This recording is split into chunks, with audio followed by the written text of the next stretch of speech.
Just to be clear, you don't find this charming, right? No. Okay. Stop the cap. Hey, Daddy, I brought you this cactus to keep you covered. There ain't no plant life within 50 yards of poison ivy, you moron! No wonder your dad doesn't remember your birthday. Is them tears, bro?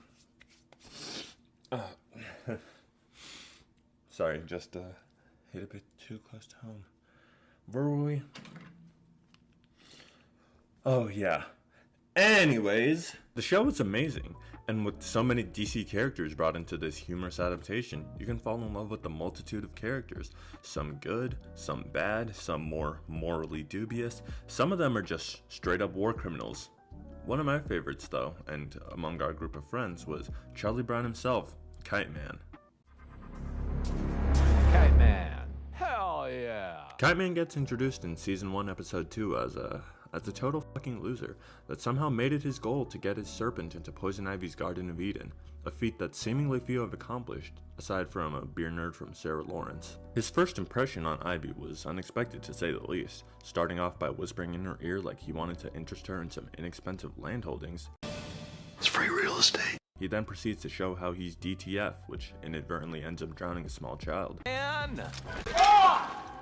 Oh my fucking god, she fucking dead. Ivy starts off understandably annoyed by him. I mean, it makes sense considering her deep-rooted trust issues, but she slowly warms up to him after he proceeds to unleash an organic strain of Agent Orange on a group of horny teenagers. God, you are not good with kids.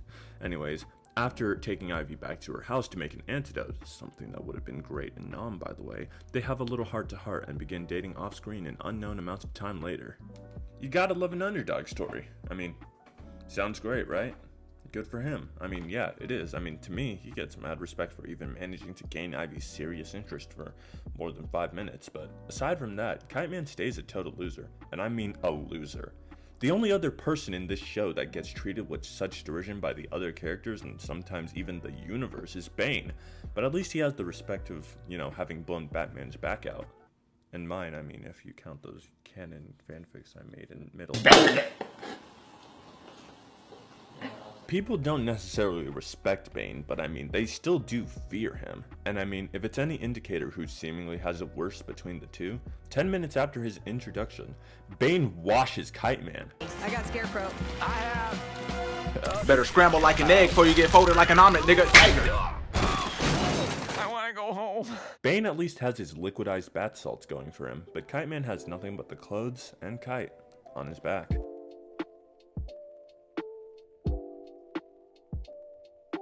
Kite Man, at least explored in the comics, is a supervillain that's formed by a less than ideal childhood and a love for kites, which I mean, it sounds like the basis for most superheroes or villains that have a certain thing going on for them, right? Despite sharing similarities with several other villain rejects, Kite Man still manages to end up the laughingstock of them, at one point even getting his wedding venue snatched by the Condiment King of all people. The amount of